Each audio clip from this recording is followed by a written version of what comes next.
जाने माने सोशलॉजिस्ट हैं, हमारे साथ जुड़े हुए हैं, लखनऊ यूनिवर्सिटी में हेड ऑफ डिपार्टमेंट हैं। सर बहुत शुक्रिया आपका हमारे साथ जुड़ने के लिए। इन लोगों ने तो बहुत राजनीति की बात कर ली, थोड़ा सा आप फैक्ट बताओ कि ये जातिगत जनगणना का प्रभाव क्या पड़ेगा, आप इसे किस तरह देख रहे हो, मतलब लाइन के उस पार क्या दिख रहा है आपको? देखिए, उसको थोड़ा सा ऐतिहासिक पृष्ठभूमि में देखना चाहिए। एक तो 1881, उसके बाद 50 साल के बाद 1931 और उसके बाद सेंसस और उसके बाद socio economy and caste census. उसके बाद 1948 में एक आया कि भाई इसको एक ऑफिशियल डॉक्यूमेंट की तरह देखा जाए, उसको कॉन्फिडेंशियल रखा जाए। फिर आया कि 2011 में एक रिपोर्ट आई जिसको आपने देखा और उसको फॉल्ट लाइन बहुत निकला, उसकी वजह से वो बंद हो गया। अब बिहार की चुनाव नीतीश जी के पहले, जिस सरकार में अभी है, उससे पहले वो जब थे तो उन्होंने कास्ट सेंसस किया था, एक समीकरण राजनीतिक अलग था। उससे जब शुरू हुआ तो ये थोड़ी सी फोर फ्रंट में आने लगा और धीरे धीरे इसके बारे में बात उठने लगी।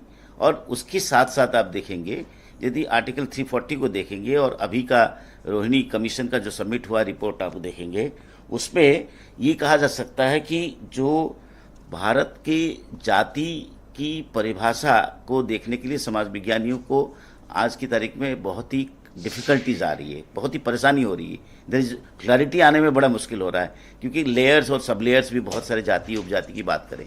अब इन सभी जातियों को बारे में यदि बात करें तो बहुत सारी चुनौतियां भी है।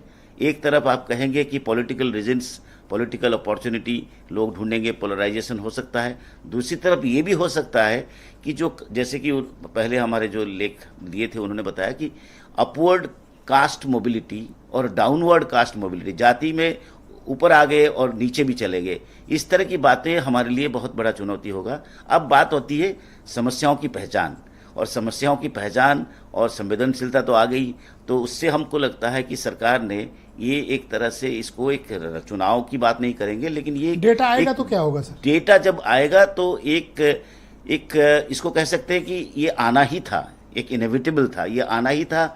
ये लेट हुआ लेकिन आना ही था और डिजायरेबल भी था, ये होना भी था और होना भी चाहिए। या सामाजिक न्याय उसमें एक तरह से आप देखेंगे जो लाभार्थी, जो बेनिफिशियरीज है गवर्नमेंट की, जो स्टेट की जो वेलफेयर मोटिव्स है, उससे काफ़ी लोगों को फ़ायदा होगा। काफ़ी लोग जो अभी भी इस डिस्क्रिमिनेशन का विक्टिम्स बने हैं और उसकी वजह से कुछ उनको फ़ायदा नहीं हो पा रहा है, और जैसे कि हम लोग कहते हैं जो फ़ायदा लेने वाले वही लोग आगे आगे जा रहे हैं, तो इससे हमको लगता है कि आपने पहले भी बताया था एक रिवॉल्यूशनरी स्टेप है। और उसको बात ये होती है इम्प्लीमेंटेशन, यहाँ पे आते हैं। इंपॉर्टेंट चीज ये है कि डेटा आए सामने तो फिर एग्जैक्टली और डेटा की भी अंडर रिपोर्टिंग और ओवर रिपोर्टिंग का भी एक सवाल है, जो कि हम सभी जानते हैं। विश्वसनीयता और हम कहते हैं कि जब हम रिपोर्ट कर लेते हैं वो डेटा अंडर रिपोर्टिंग होता है, मैं इसमें हूँ फलाना हूँ। जैसे कि आपने देखा होगा लाभार्थियों की राजनीति में बहुत सारे पंचायत चुनाव में प्रधान भी ये बात कर रहे हैं। बिल्कुल। ऑलराइट सर, मेरे साथ इस कार्यक्रम में कालीचरण स्नेही जी भी